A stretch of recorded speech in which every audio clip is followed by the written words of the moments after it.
Ya, jadi awal mulanya tuh kejadiannya tuh bulan Februari. Jadi pertamanya kan lagi santai di rumah, main game gitu sambil lihat handphone. Nah, tiba-tiba kepikiran tentang pandemi ini gitu. Yang bikin saya tuh harus pergi keluar untuk mikir yang benar-benar serius mengenai yang terjadi di luar, seperti di China atau di negara-negara lain yang udah si virusnya tuh nyebar gitu. Ada lockdown dan semua toko offline itu tutup gitu. Tapi sementara itu belum terjadi di Indonesia.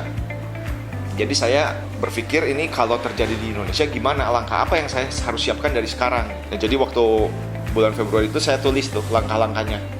Mulai dari yang pertama, saya tuh mau tarik barang dulu. Jadi, wah ini kayaknya barang harus ditarik nih. Kalau misalnya enggak, nanti kita mau pindah ke online juga, jualannya apa gitu barangnya kan. Nah, udah gitu yang kedua, kita harus siapkan tempat untuk barang itu nanti begitu datang dari semua cabang, barang itu udah tersedia tempatnya, tertata dengan rapi gitu. Nah, sesudah itu yang ketiga, baru saya siapkan sistemnya secara websitenya yang bagus, udah gitu pembukuannya juga yang lebih rapi gitu gimana secara sistemnya. Jadi yang pertama saya siapin untuk narik barang, yang kedua siapin tempat, gudangnya, yang ketiga siapin websitenya, sosial medianya dirapihin gitu. Nah, jadi saya udah besokannya langsung bagi-bagi tuh sama tim untuk melakukan semua perencanaan yang 3 tadi. Nah, awalnya tim saya yang untuk bagian offline tuh kaget. Ini kan udah mau dekat lebaran, kenapa ada pengajuan permintaan tarik barang ke semua cabang gitu. Aneh, saya nggak bisa jelasin saat itu. Karena ya memang itu belum terjadi. Di Indonesia tuh belum ada lockdown atau himbauan pemerintah untuk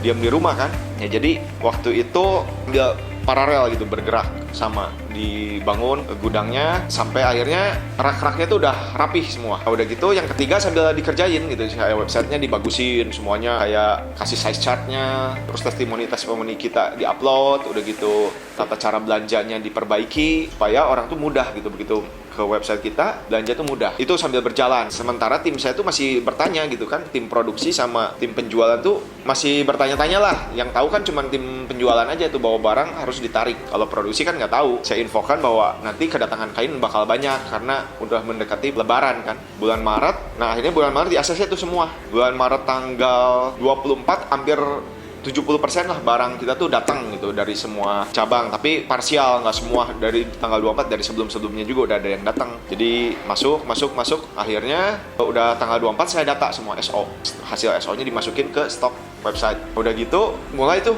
kita bikin konten-konten buat iklan, buat pokoknya kita mau fokus 100% online.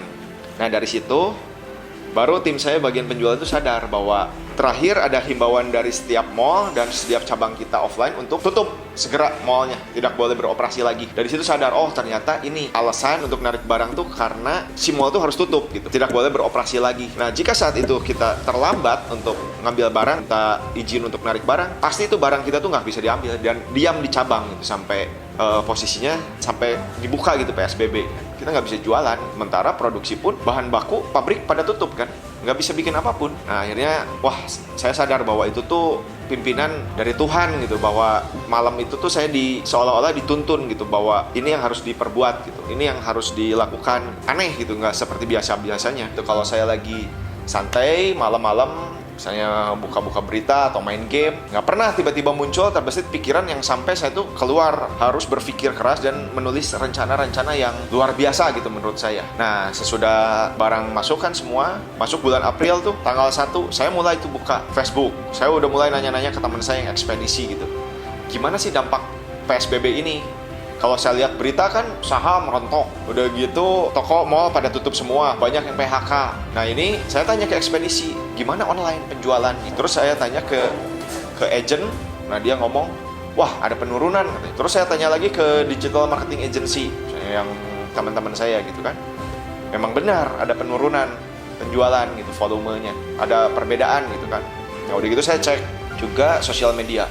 Saya tiap hari ngecek sosial media, setiap 2 konten teman saya kirim ada iklan, selalu iklan lagi, 2 lagi iklan lagi. Artinya banyak banget orang tuh yang udah mulai ngiklan gila-gilaan. Tapi iklan-iklannya tuh saya pelajari, oh mereka tuh menyelamatkan diri rata-rata gitu kan, diskon 70%, 90%. Wah, kayak seolah-olah ini barang banyak harus dihabisin segera gitu. Panik gitu kan. Nah, saya belum ngiklan gitu, sementara tanggal 1 tanggal 2 gitu kan, saya udah bikin target nih, tanggal 3 harus udah mulai ngiklan. Cuman saya pelajari gitu, gimana sih caranya ada pembeda gitu dari semuanya itu. Mulai itu saya susun kata-katanya untuk captionnya, terus fotonya udah ngambil konten-kontennya kan. Akhirnya saya mikir gini, wah kita harus bikin story, kata-katanya tuh cerita gitu, bukan jualan gitu, yang kondisinya tuh relate gitu sama orang-orang sekitar kita gitu ya, terutama yang mengenai PHK, mengenai toko tutup dan lain sebagainya. Begitu iklan muncul tanggal 3, wah luar biasa. Itu responnya sangat amazing ya, di luar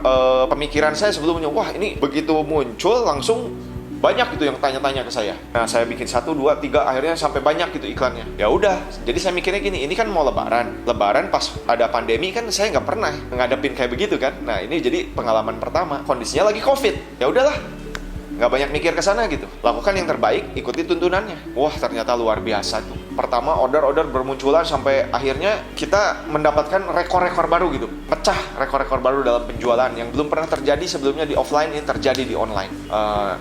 Di situ saya ngelihat gitu bahwa waduh ternyata kalau misalnya kita lakukan segala sesuatunya dengan benar dan baik gitu, perencanaannya benar, udah gitu kita ngomong tulus apa adanya gitu kan, bahwa kita tuh nggak mau PHK karyawan, terus kita juga tutup semua cabang dan juga fokus sama online.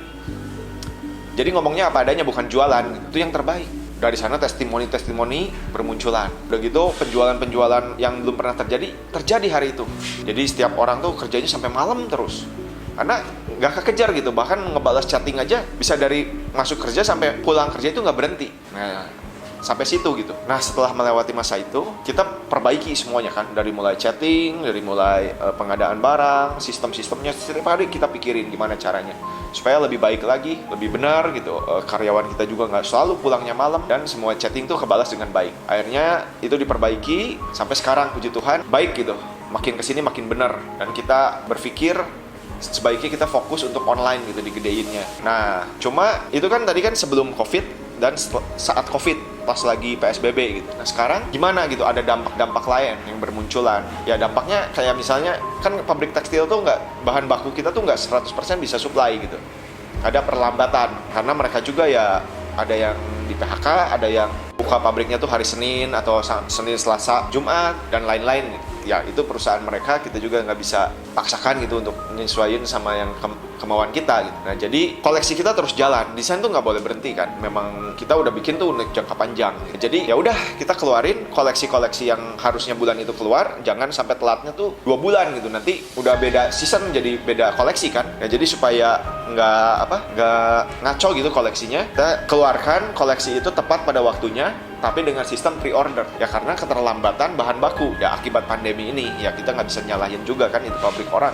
Jadi waktu pertama coba pre-order juga, aduh bingung ini gimana ya, saya nggak gitu orang toh banyak keraguan, tapi kita coba bikin sistem sebaik mungkin, udah gitu implementasikan. Wah puji Tuhan ternyata pelanggan setia Ryusa itu banyak gitu yang mau nunggu. Jadi janji kita 30 hari maksimum, rata-rata saya hitung 2 minggu tuh udah kekirim. Ya dari situ saya mikir, waduh kayaknya selama supply kain belum bisa lancar, ya udah kita jalanin aja terus koleksi baru. Tapi lama-lama kan pre-order ini berkurang jadi barang ready gitu. Jadi nggak usah khawatir guys, yang mau belanja aja. Udah banyak kok barang yang udah kekirim. Nah, jadi sekarang lebih baik dengan apa yang ada sekarang, kita manfaatkan dengan baik, online terus diperbaiki. Moga-moga kisah ini bisa menginspirasi semua. Akhirnya, puji Tuhan kita bisa bayar THR, kita bisa merekrut lagi orang-orang bagian-bagian yang lainnya, dan untuk cabang-cabang offline ada beberapa yang sudah buka. Jadi, saya bersyukur sekali untuk sekarang ini semuanya karena pimpinan Tuhan. Sekian dan terima kasih.